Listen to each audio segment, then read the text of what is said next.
A very good morning, students. So, yesterday we read our half chapter. We completed page number 43. So, today we will start from page number 44. So, we will begin from here. I explained you till here. Okay, let's begin. So excited was he with his discovery that he jumped out of the tub and ran through the streets of Cyrus without remembering to put his clothes on and shouting, Eureka, Eureka, which in Greek means I have found it, I have found it. कि वो इतना उत्सुक था कि अपनी जो उसने अपनी डिस्कवरी अपना जो उसने उस समस्या का जो हल निकाला है तो उस इतना उत्सुक था कि उससे वो उस टब से बाहर कूदा और जो साइरस की जो गलियां थी वहाँ से पे भागने लग गया और उससे ये भी याद नहीं था कि उसको कपड़े भी पहने। वो बिना कपड़े पहने साइरस की गलियों में भागने लग गया और गलियों में चिल्लाने लग गए, यूरिका यूरिका। यूरिका का क्या मतलब होता है? यूरिका एक ग्रीक वर्ड है, उसका इंग्लिश मीनिंग होता है आई हैव फाउंड इट, कि मेरे को मिल गया। But what had Archimedes found in that tub of water? पर आर्किमिड्स ने उस पानी के टब में क्या ढूंढा? What he had discovered was that any object when submerged in water, उसने क्या ढूंढा था? उसने ये ढूंढा था कि कोई भी जो ऑब्जेक्ट है, कोई भी जो चीज़ है, जब वो पानी में डूबी हुई है, will make some of the water overflow और डिस्प्लेस द वाटर। तो जैसे कोई भी चीज़ पानी में हम डालेंगे तो साइड से पानी या तो निकल जाएगा या पानी की वो जगह ले लेगी। The amount of water that gets displaced could be more और इट कुड बी लेस। जो पानी की मात्रा है वो क्या पता, जो बाहर निकला है वो क्या पता ज़्यादा भी हो सकती है और क्या पता कम भी हो सकती है, depending on the size of the object that is submerged. पानी का अमाउंट किसके ऊपर, पानी की जो मात्रा है वो उस बात पर निर्भर करती है कि जो हमने ऑब्जेक्ट पानी के अंदर डाला है उसके आकार के ऊपर, वो कितना बड़ा है और कितना छोटा है। जितना बड़ा होगा उतना ज़्यादा पानी बाहर निकलेगा और जितना छोटा होगा उतना कम पानी बाहर निकलेगा। By measuring the amount of the displaced water, the volume of the object could be discovered। कि हमें पानी जो बाहर निकला है उसको मापने से, उसकी मात्रा को मापने से हमें उस ऑब्जेक्ट की का वॉल्यूम पता चल जाएगा, regardless of the object size. इस बात के अलावा कि वो ऑब्जेक्ट का क्या साइज़ है, चाहे वो स्क्वायर है, चाहे वो रेक्टेंगल है, चाहे वो सर्कल है, उसके अलावा बेशक कैसा भी ऑब्जेक्ट हो पर हमें उसका वॉल्यूम पता चल जाएगी। So he could measure the volume of the breath by measuring the amount of water it displaced.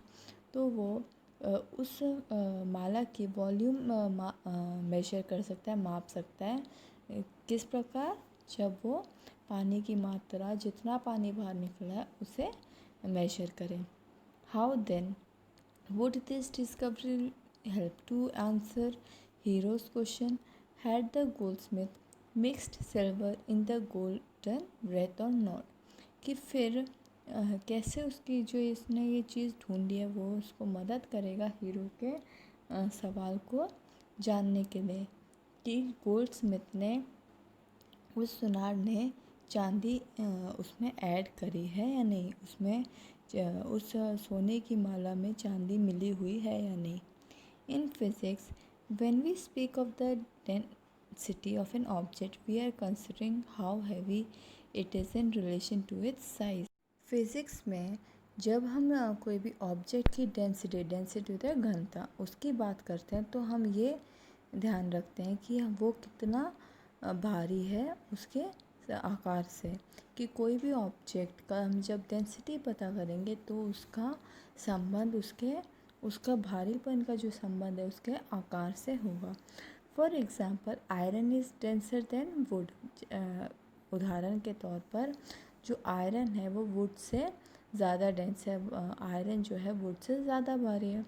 So a lump of iron is much heavier than a piece of wood of the same size.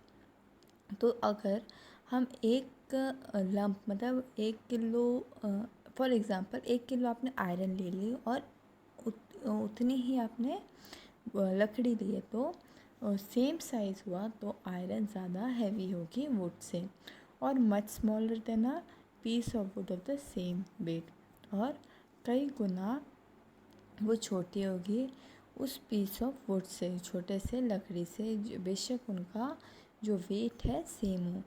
If you were to put a lump of iron and a piece of wood both weighing the same into water, the wood, which will be larger and therefore will take up more space, will cause more water to displace than the denser smaller lump of iron. अगर आपको एक iron का जो lump, एक iron का piece है और piece of और लकड़ी का जो पीस है, उन दोनों का वज़न सेम हो, अगर आप उसको पानी में डालोगे तो जो लकड़ी है वो ज़्यादा बड़ी होगी। ये तो आपको पता है। लकड़ी ज़्यादा बड़ी होगी तो फिर वो जगह भी ज़्यादा लेगी, जिससे ज़्यादा पानी बाहर निकलेगा। और जो आयरन है वो छोटी होगी, तो आयरन ज़्यादा डेंसर भी है, ज़्यादा उसमें घनता भी है, इसलिए वो कम जगह लेगी और पानी जो है वो कम बाहर निकलेगा। The space they occupy is called volume. जो जगह वो रखते हैं, जो वो जिस जगह पे वो रखी गई है चीज़, उसको हम क्या कहेंगे? वॉल्यूम, परिमाण। हिंदी में हम वॉल्यूम कहते हैं परिमाण। Similarly different metals of the same weight also have different volumes.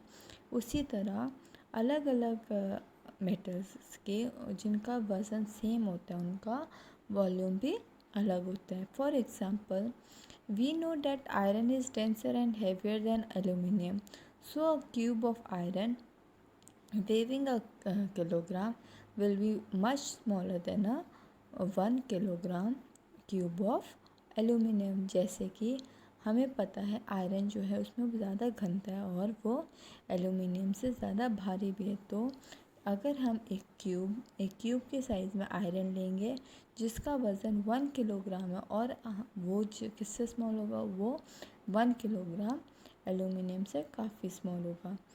और अगर हम इन दोनों को पानी के अंदर रखेंगे तो एल्यूमिनियम जो है वो ज़्यादा पानी लेगा, ज़्यादा पानी बाहर निकालेगा आयरन से ज़्यादा एल्यूमिनियम पानी बाहर निकालेगा, तो आयरन ज़्यादा डेंसर हुआ।